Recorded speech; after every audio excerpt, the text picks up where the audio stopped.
Deep cleaning, even for someone like me who actually enjoys cleaning, can be overwhelming. This week, I've set aside some time to give the neglected spaces in our home a little TLC. My goal is to enjoy the process of caring for our home, so by splitting up the tasks, I'm hoping it'll feel more like a breeze than a tornado of chores. As the heart of our home, the kitchen is both the busiest and dirtiest space. The hood fan accumulates oil pretty quickly, so I try to clean the screen every other month and wipe down the rest when I see buildup. While that dishwasher cycle is running, I moved on to the arduous task of pulling out the fridge, something that we've honestly never done in our 2 years of living here. I know, get with it guys. But I was pleasantly surprised that there weren't more dust bunnies below, and a thorough vacuuming session got most of it. We got this mop for ourselves at Christmas and it's made such a difference in the chore. It's definitely easier and, dare I say it, more enjoyable because it's simple to use and to clean up afterwards. Honestly, I think cleaning tools are so underrated because the right ones make chores way better.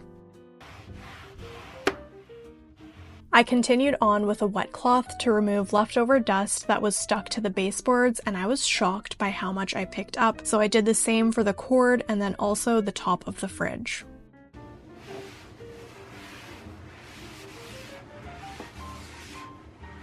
You never know what you might find lurking beneath your appliances, but honestly, it feels good to know that the fridge area is clean and tomato-free. Moving on to the oven, my least favorite appliance to clean. I've had a couple goes at this in the past year, and unfortunately, some of the splashes have been baked on for eternity, but I still try to clean the accessories to the best of my abilities. I started by removing all of the racks and tray to then soak in some hot water and dish soap just to loosen up any dirt that was left over. Then I proceeded to wipe inside the oven with a hot rag and scrub the glass door with my Euro Scrubby and some dish soap. It doesn't look like I've done much here because these are the splashes that just do not come off, but at least I have the peace of mind knowing that it's clean.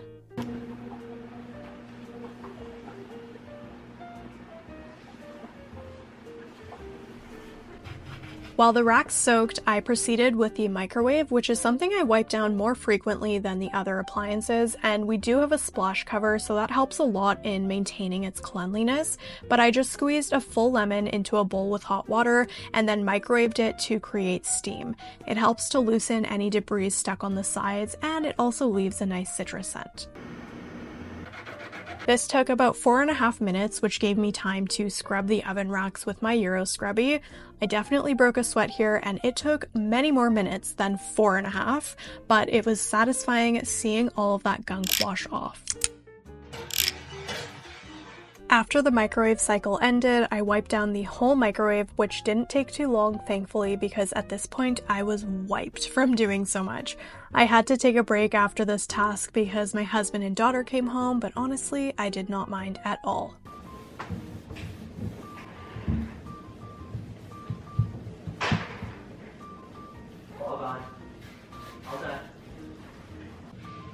Later on that day, after the dishwasher cycle was done, I placed the hood fan screen back, and then I also ran a sanitizing cycle in the dishwasher just with some water and vinegar to remove any smells, and then after that cycle I finished with a simple rinse.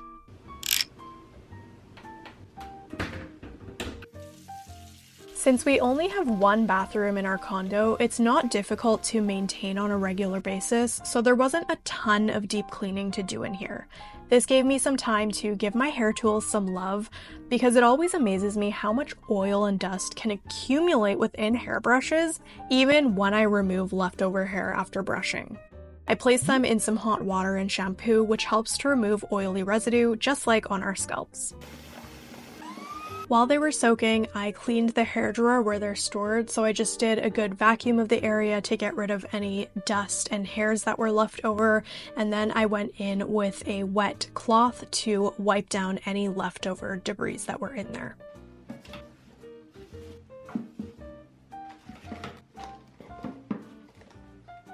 Once the brushes had soaked for a while in the hot water and soap, I used a small nail brush to scrub any leftover gunk off, and then I let them air dry on a towel before I put them back.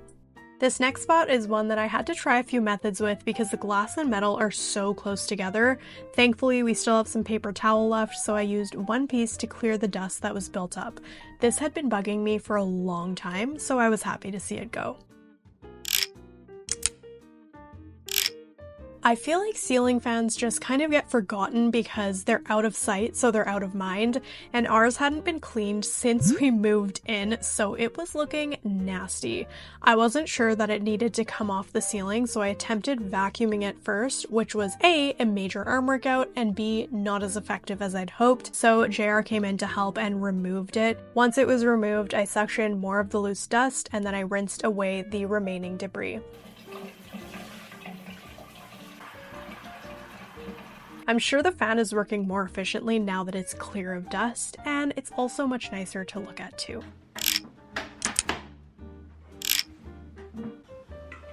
The grout in our bathroom is an off-white color, so over time with regular use of the space, it becomes discolored.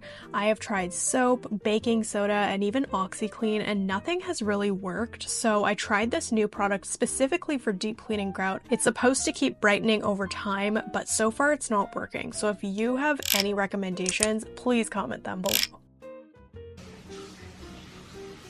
In the master bedroom, I started by removing our curtains, which in all honesty haven't been washed in over a year, so it was about time. Something about taking them down and putting them back up always intimidates me, along with the fear that they will shrink, so I ran them through a cold cycle with detergent, and then I tumble dried them on low until they were slightly damp, just to make sure that they weren't going to shrink too much. Ready?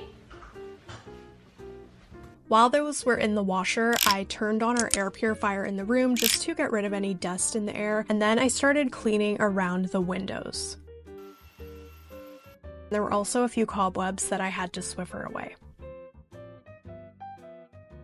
I used a multi-surface cleaner to wipe down the windowsill and the curtain rods.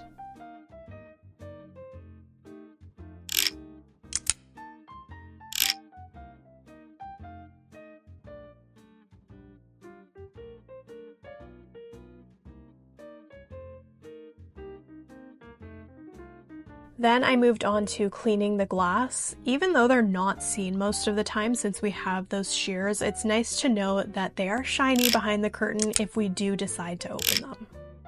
These wardrobes are insanely tall, so they're not a part of my weekly dusting routine, so it was time to get rid of any of the accumulated dust up there.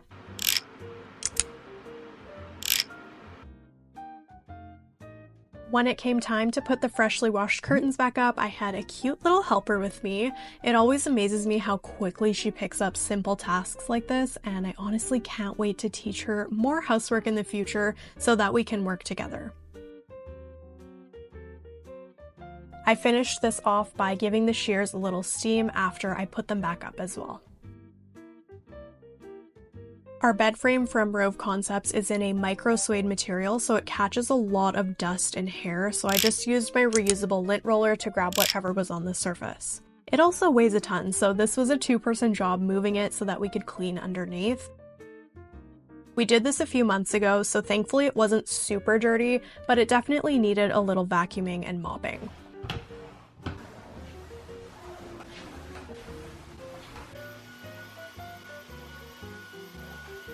JR helped me a lot with this task, so it went by much quicker than if I had done it myself, and I continued with the lint rolling on the sides of our bed to finish off this task. That was all I had time for on Wednesday, so I continued with moving the dresser the following day, and I just did the same thing here, vacuuming and mopping, as well as wiping down the baseboard.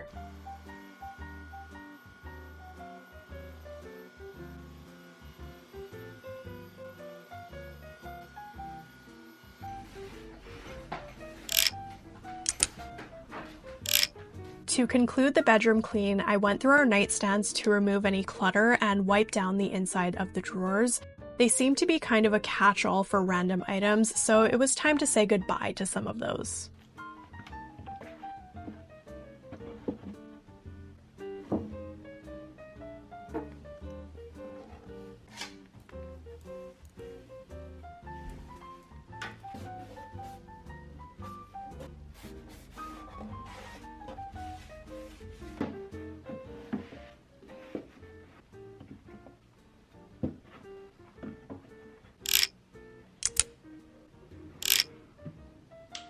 In Ella's bedroom, there wasn't a whole lot to do, so I started by removing the curtains to go in a wash cycle, and then I vacuumed my glider and ottoman to get rid of built-up dust.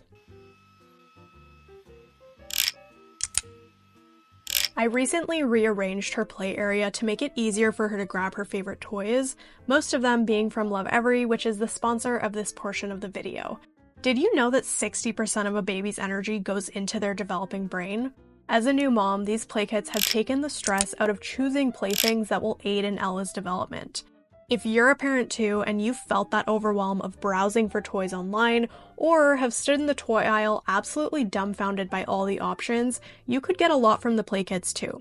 They're made to last, are linked with brain science, and cover all of the developmental milestones that a child needs to reach in their early years. I'll leave a link below if you're interested in taking a closer look. Now for the final room in our condo, the living room. There were only two things in here that required a deep clean. Number one being the curtains, which have also been hanging for a few months gathering dust. These were very tedious to remove, but so rewarding to put back up. And number two was the couch. My gosh, this couch is a labor of love when it's being washed. It was my first time doing it, so I removed all of the cushion covers except for the ottoman, and I also left the side slip covers on since they're rarely ever touched. I proceeded to vacuum the bases of the couch while the covers were washing because there were feathers everywhere. It was recommended to put the covers back on semi-damp, and they were so difficult to get on the cushions. By that point, I had no energy to film, but voila, they are clean and they smell good too. I hope you're feeling motivated to freshen up your own space after watching this. Thanks for joining me, and I'll see you in the next one.